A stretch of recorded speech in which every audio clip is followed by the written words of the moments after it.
नमस्कार, आप देख रहे हैं ओपन बुक भारत। शिवसागर में बाढ़ क्षति का आकलन करने पहुंची केंद्र की आईएमसीटी टीम। शिवसागर में प्रलयकारी बाढ़ से हुए नुकसान का जायजा लेने और आवश्यक उपायों पर चर्चा के लिए आज केंद्र सरकार द्वारा भेजी गई 6 सदस्यीय आईएमसीटी टीम शिवसागर पहुंची। टीम ने जिला आयुक्त के सभाकक्ष में विभिन्न विभागों के अधिकारियों के साथ बैठक की। इस बैठक में मंत्री विमल बोरा, केशव महंत के साथ जिला आयुक्त मुर्दुल यादव, अतिरिक्त आयुक्त लुकुमणि बोरा और वरिष्ठ जिला पुलिस अधीक्षक पापरी चेतिया उपस्थित रहे। शिवसागर से अपर्णा भराली की खास रिपोर्ट। विमल बोरा डांगरियाय सकलोखिनि কৈছে মই অকমান দুই এটা কথা ইয়াত সংযোগ কৰিবলৈ বিচাৰিছো তেখেতে মানে ৰৈ যোৱা আমাৰ যেটো ইন্টাৰমিনিষ্ট্ৰিয়েল টিম সাধাৰণতে আগৰ সেপ্টেম্বৰ অক্টোবৰত বানপানী শেষ হ'লে আহে অক্টোবৰত আহে আমাৰ মাননীয় মুখ্যমন্ত্ৰী ডক্টৰ হিমন্ত বিশ্ব শৰ্মা ডাঙৰীয়াই প্ৰধানমন্ত্ৰী নৰেন্দ্ৰ মোদী ডাঙৰীয়া আৰু গৃহমন্ত্ৰী অমিত শাহ ডাঙৰীয়াক কৰা অনুৰোধ মৰ্মে বানপানী চলি থকা অৱস্থাতে এই ইন্টাৰমিনিষ্ট্ৰিয়েল টিমটো পঠাইছে। ইন্টাৰমিনিষ্ট্ৰিয়েল টিমটোৰ হেড কৰিছে তেখেত হৈছে আমাৰ হোম মিনিষ্ট্ৰীৰ জইণ্ট সেক্ৰেটাৰী আৰু তেখেতে ডিজাস্টাৰ বিষয়টো তেখেতে চাই আৰু ডিজাস্টাৰ গোটেইটো গৃহ মন্ত্ৰালয়ৰ পৰা চোৱা চিতা কৰে। এই ক্ষেত্ৰত এই টিমটো ইন্টাৰমিনিষ্ট্ৰিয়েল মানে কেইবাটা বিভাগৰ পৰা লৈ পেলাই গঠিত হয়। ইয়াত বিত্ত বিভাগৰ এজন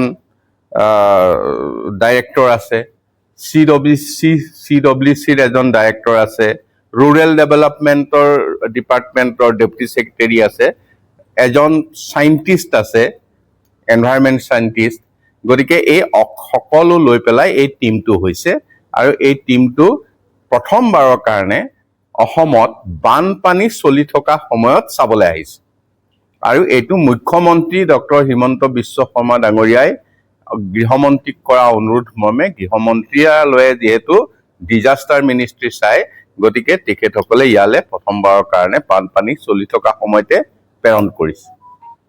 দ্বিতীয় কথাটো মই এটা কথা ক'ব প্ৰধানমন্ত্ৰী নৰেন্দ্ৰ মোদী ডাঙৰীয়াৰ নিৰ্দেশত এটা দল ইণ্টাৰমিনিষ্ট্ৰিয়েল চেণ্ট্ৰেল টিমে আমাৰ শিৱসাগৰ আৰু চৰাইদেউ এই দুইখন জিলাৰ বান পৰিস্থিতি পৰ্যবেক্ষণ কৰিবৰ কাৰণে যোৱাকালি আহি উপস্থিত হৈছেহি। ইতিমধ্যে যোৱাকালি চৰাইদেউ জিলা বিভিন্ন স্থান পৰিভ্ৰমণ কৰি শেহতীয়া বানৰ বিপৰ্যয়ৰ কথা তেওঁলোকে বুজ লৈছে। ভাৰত চৰকাৰৰ home মিনিষ্ট্ৰীৰ joint secretary Rama Chandran তেখেতৰ নেতৃত্বত CWSৰ এজন ডাইৰেক্টৰ তেনেধৰণে 4-5 জনীয়া এটা দলে এই গোটেই পৰ্যবেক্ষণ কৰিছে। শেহতীয়াভাৱে আজি আমাৰ শিৱসাগৰ জিলাটো আমাৰ জিলা আয়ুক্তৰ এই সভাগৃহত জিলাখনৰ বান পৰিস্থিতিৰ সম্পৰ্কত বিভিন্ন ধৰণৰ বিষয় আমি তেওঁলোকক অৱগত কৰোঁ আৰু এতিয়া তেখেতসকল জিলাখনৰ বিভিন্ন স্থানত পৰিভ্ৰমণ কৰি গোটেই বিষয়টো বুজ ল'ব। এইখিনিতে মই আপোনালোকক জনাব বিচাৰোঁ যে এই বিধ্বংসী বানত যোৱা 18 তাৰিখৰ পৰা আমাৰ শিৱসাগৰ জিলাখনত প্ৰায় 385খন গাঁও এই বানৰ কবলত পৰিছে আৰু য'ত প্ৰায় 4 লাখতকৈও অধিক আমাৰ যিটো হিচাপ আহিছে 4,03,134 গৰাকী ব্যক্তি এই বানত এফেক্টেড হৈছে আৰু এই বানত জিলাখনত 31জন মানুহৰ প্ৰাণহানি হৈছে আৰু 3জন এতিয়াও সন্ধানহীন হৈ আছে। আমি এই বানৰ সময়ছোৱাত আমাৰ SDRF, NDRF, প্ৰশাসন তথা স্থানীয় ৰাইজৰ সকলোৰে সহযোগত প্ৰায় 20,520জন ব্যক্তিক আমি উদ্ধাৰ কৰিবৰ কাৰণে সক্ষম হৈছোঁ আৰু এই গোটেই ৰেস্কিউ অপাৰেশ্যনত উদ্ধাৰ গোটেই অভিযানটোত আমি প্ৰায় 121খন নাৱৰ জৰিয়তে আমি উদ্ধাৰ কাৰ্যত আমি লিপ্ত হৈছিলোঁ আৰু সমান্তৰালভাৱে আমাৰ এই গোটেই উদ্ধাৰ কাৰ্যত সেনা বাহিনী আৰু বায়ু সেনা বাহিনী তেওঁলোকেও খুব সক্ৰিয়তাৰে আমাক সহযোগিতা কৰিছিলে।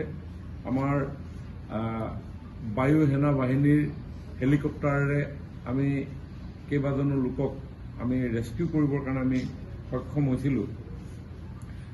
এতিয়ালৈকে প্ৰায় 35,452 লিটাৰ মিঠাতেল ৰাইজৰ ওচৰলৈ আমি লৈ যাবৰ কাৰণে আমি সক্ষম হৈছোঁ।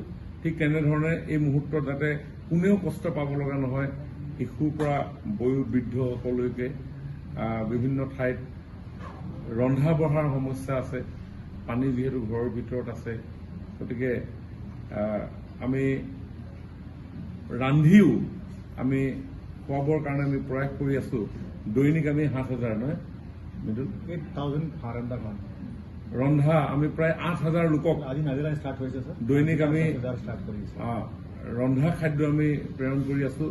যোৱা কালিৰ পৰা আমি নাজিৰাটো আমি ৰান্ধি তেওঁলোকৰ ওচৰলৈ লৈ যাবৰ কাৰণে খাদ্যবস্তু আমি প্ৰস্তুত কৰিছোঁ। যোৱাকালি নাজিৰা বিধানসভা সমষ্টিৰ ভিতৰত প্ৰায় 7,000 লোকক তেনেধৰণে আমি এই খাদ্য প্ৰেৰণ কৰিছোঁ আৰু অধিক এই সংখ্যা বঢ়াবৰ কাৰণে আমি চেষ্টাত আছোঁ আৰু যাতে সকলোবিলাক বস্তু পায় তাৰ কাৰণে আমি চিৰা প্ৰেৰণ কৰিছোঁ।